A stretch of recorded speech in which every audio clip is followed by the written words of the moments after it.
సూర్యాపేట జిల్లాలో మట్టి మాఫియా రెచ్చిపోతుంది. మునగాల మండలం భరాకత్గూడెంలో అధికారుల అండతో భూ బకాసురులు రాజ్యమేలుతున్నారు.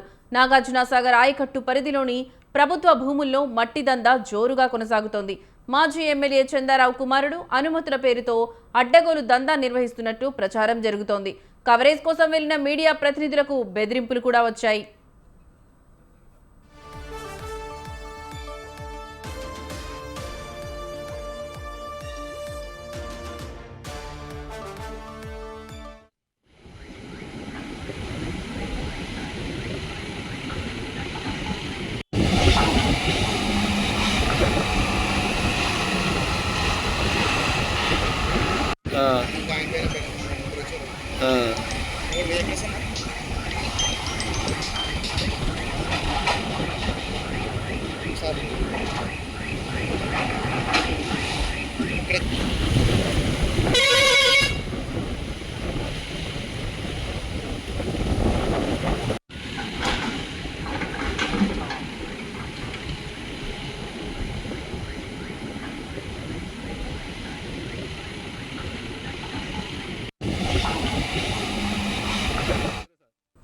సూర్యాపేట జిల్లాలో మట్టి మాఫియా రెచ్చిపోతోంది. మునగాల మండలం భరాకత్గూడెంలో అధికారుల అండతో భూ బకాసురులు రాజ్యమేలుతున్నారు.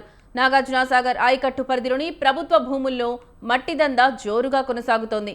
మాజీ ఎమ్మెల్యే చందారావు కుమారుడు అనుమతుల పేరుతో అడ్డగోలు దందా నిర్వహిస్తున్నట్టు ప్రచారం జరుగుతోంది.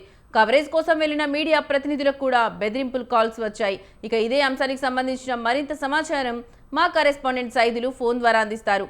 సైదులు, చెప్పండి, ఈ భూ బకాసులకు సంబంధించి మీ దగ్గర ఉన్న లేటెస్ట్ అప్డేట్స్ ఏంటి? ఎస్ లక్ష్మి, కోదాడ ఎమ్మెల్యే ఉత్తమ్ పద్మావతి ఇలాకాలో యథేచ్ఛగా మట్టి దందా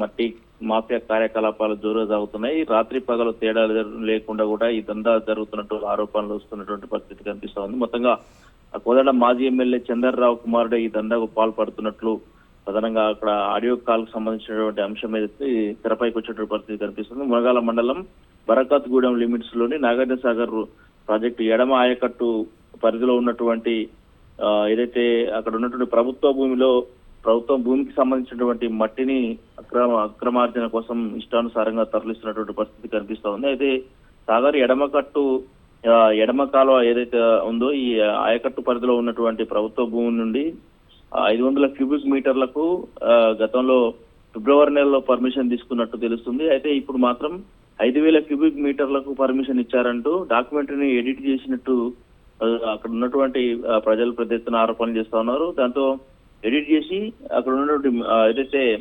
500 క్యూబిక్ మీటర్లకు బదులుగాను 5000 క్యూబిక్ మీటర్లు పర్మిషన్ తీసుకొని యథేచ్ఛగా నడిపిస్తున్నటువంటి నేపథ్యంలో ఇది తెరపైకి వచ్చిందంటూ చెప్తుంది. ప్రధానంగా ఇరిగేషన్ కావచ్చు, మైనింగ్ కావచ్చు, ఎలాంటి అనుమతులు ఇంకా ఉన్నా లేకున్నా కానీ ఒకవేళ అనుమతులు ఉన్నప్పటికీ కూడా ఈ రాత్రి టైంలో నడవద్దని ఈ ఇరిగేషన్ చెప్తా ఉంటది, మైనింగ్ చెప్తా ఉంటది. అయినా కానీ ఇది ఎలాంటి అనుమతులు లేకుండా కూడా ఇది జోరుగా సాగుతుందనే ప్రచారం అయితే ఉన్నటువంటి నేపథ్యం కనిపిస్తుంది. మొత్తంగా వెంచర్లని టార్గెట్ గా చేసుకొని వెంచర్లకు మట్టిని అమ్ముకోవడం ఇది